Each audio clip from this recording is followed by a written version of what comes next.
وسهلا مشاهدينا الكرام، حياكم الله. رجعنا لكم بعد الفاصل، والحين عندنا لقاء مع ضيف ما شاء الله مميز جدا. الأخ حمزة الكناني كندي. ولكن ما شاء الله اللي يشوفه يقول عماني. ايوه الحمد لله. السلام عليكم. وعليكم السلام، كيف الحال حمزة؟ الحمد لله بخير. كيف حالك؟ الحمد لله بخير. Oh, Are we going to speak in English? we're speaking English. Yes. طب good stuff. طبعا الأخ حمزة كندي ومولود في كندا، وعاش فترة من طفولته في أمريكا. وطبعا بحكم أنه أصله من شرق أفريقيا، هو مولود مسلم، ولكن قصته ما شاء الله عجيبة. هو إن شاء الله بيخبرنا، يعني بيحدثنا عن تجاربه في الغرب. ويعني أنا عن نفسي متحمس يعني أسمع هذه القصة. So حمزة. Yes, brother. How you doing? Very good. Thank you So for honestly a having me. pleasure to have you in the studio. Likewise. And I'm very keen to hear about your story. Obviously, you know, you born a Muslim Born a Muslim, yes. in the West. Yeah, I was born in Canada, and my mother's an American, and she lives in America. My father was a Canadian, and I grew up in, did my elementary in Canada and did my high school and studies postgraduate in America. And whereabouts was that in Canada? I was born outside of Toronto, the big city of Toronto, and then I moved to a small southern town state called South Carolina, just America, between yes. North Carolina and Georgia. Yeah. Oh, and I imagine that you know, as a Muslim may have been a difficult experience. Yes, very difficult because I was the only Muslim in my whole high school. You know, can you imagine your whole high school? I was the only Muslim in South Carolina. And I assume in the community in general, there weren't many. No, there were not at all. But it started to grow later on. But at that time, you know, in the 90s, there was not, immigration started after all these wars and things like this. And in Canada, was it the same sort of thing? Yeah, in Canada it was, and then also it got more, immigration started in the mid 90s as well. And yeah. So how was that experience as a Muslim family? You know. Yeah, it was things like you know, praying and fasting. Yeah, we had our culture at home that we only had and we only knew about, and then we were different people as we went out into the public. So I mean, I remember fasting at a young age. You know, when I would tell people, they thought it was strange. You know, but likewise, a lot of Christians, they also said, but we have something similar to it, like Lent, you know, and things like this. So we have something similar. So I grew up with a lot of Southern Baptists. I knew their religion well. I know it. I went to their weddings, their azas, everything. I knew them very, very well. And we have a lot of similarities too. You know, that's what I learned throughout my time there. That's interesting. And for you personally, I mean, in terms of your obviously born a Muslim, was there a challenge for you in that regard, kind of being different, and did that ever lead you away from religion? Or yeah, it did. It was challenging because sometimes you didn't know when everybody was doing something, you know, you kind of felt alone, like I don't have this, I'm not doing this. So it was a challenge, and then you had also bullies, of course. That later on after 9/11, things changed. You know, people started to know what Islam was and Muslims were, and they didn't have the right idea. You know, so but before that it was a little easier. Internally, you just felt shy, you know, to say what you were and things. Yeah. It's difficult, I suppose, at that young age. Yeah, it was not easy, you know. And some, you know, if you fasted, people would make fun of you. So sometimes you would just eat just to make them happy and go home and tell mom and dad, I fasted today, you know. So, I can imagine. سبحان الله. طبعا الأخ حمزة يقول بأن المناطق اللي عاش فيها في كندا وفي أمريكا تقريبا يعني في ذيك الفترة ما كان فيها مسلمين أبدا. يعني هم أسرتهم كانت الأسرة المسلمة الوحيدة. فيعني كان يتكلم عن بعض التحديات، يعني فيما يتعلق مثلا الصيام في رمضان، يعني والصلاة والأمور الدينية يعني عموما، حتى لدرجة أن يعني أحيانا كان في يعني تنمر من قبل بعض زملائه في المدرسة ويعني هكذا أمور. So in terms of, I mean, I've heard you speak before about there was a period in your life where you really got close to Islam. Yes. If you could share with us a bit. Well, I think when this happened in 2001, the attacks on the United States, and I think a lot of people started to know about Islam.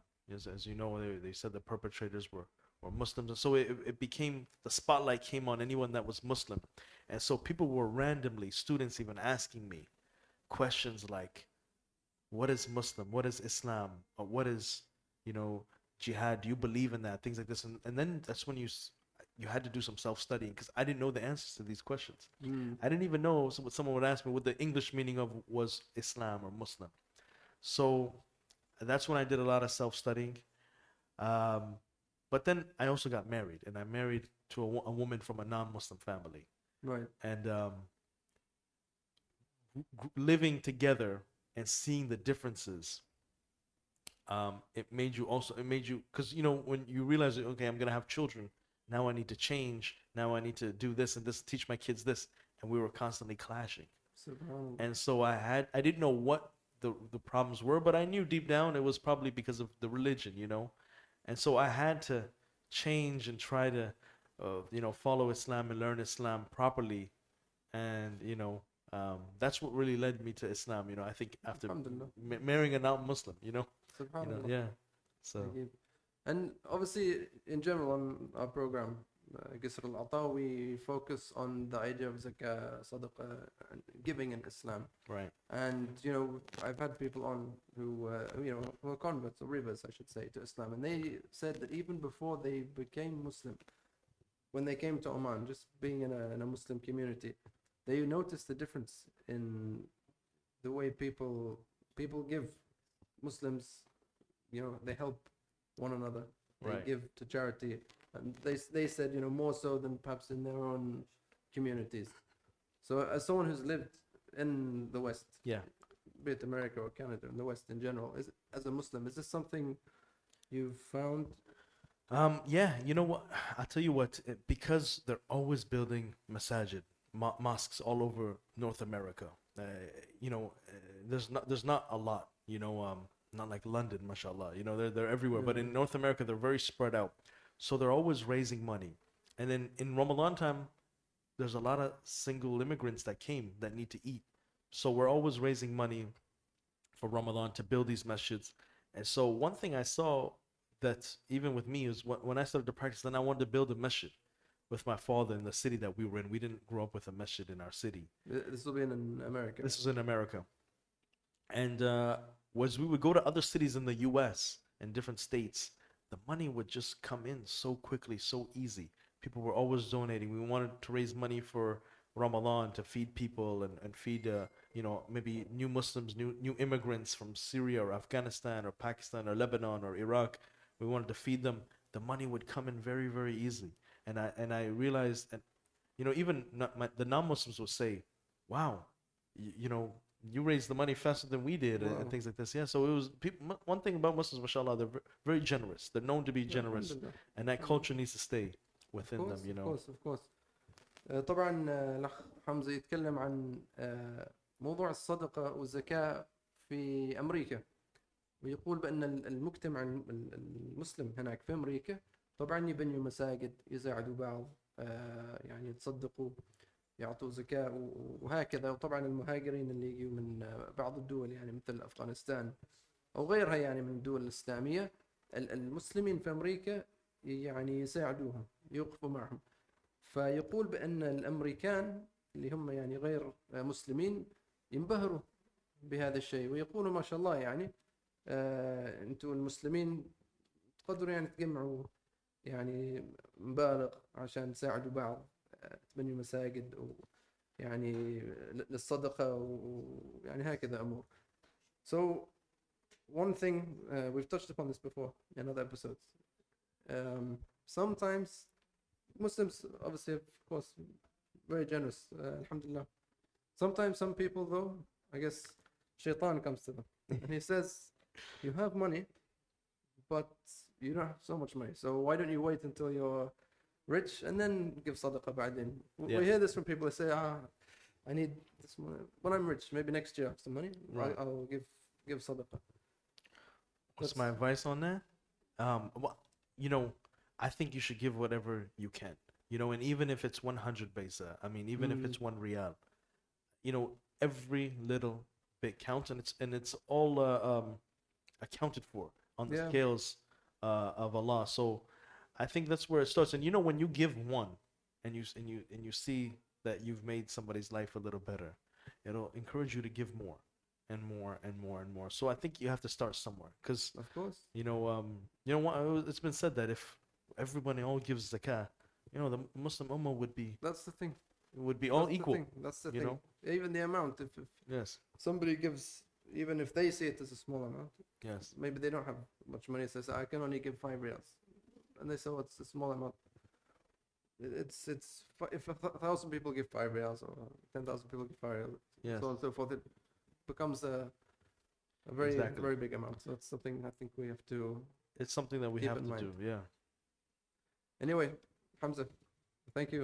It's a pleasure. Thank you Absolute very much pleasure for to have having you me. on. Thank you, brother. Oliver. And inshallah, we'll have a chance to meet and Inshallah. sit down and Thank talk you so about much. these things. Barakallah in feek. detail. Thank you for جزاك having الله me. خير. Thank you so much. Okay.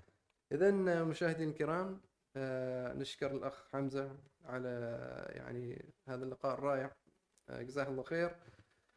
والحين نطلع فاصل ونرجع لكم إن شاء الله.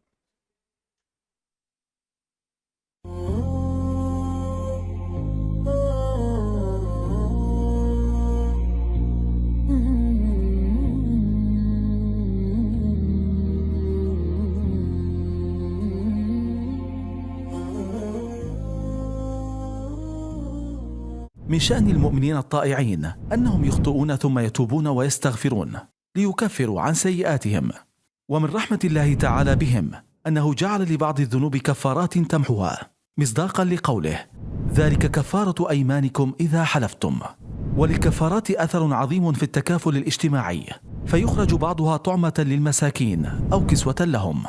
لذلك تعلن لجنة الزكاة بولاية مطرح عن استقبال جميع أنواع الكفارات نقدا وتوزيعها للمستحقين من الفقراء والمساكين المسجلين في لجنة الزكاة بولاية مطرح. وقد حددت اللجنة مقدار فدية الصيام في هذه الأيام 1.5 ريال عماني عن المسكين الواحد، وعن الكسوة 2.5 ريال. لدفع الكفارة عبر البوابة الإلكترونية لخدمات الزكاة، أو عبر بوابة عمان الرقمية، أو عبر التحويل على حساب الكفارات في بنك ميثاق على الرقم التالي: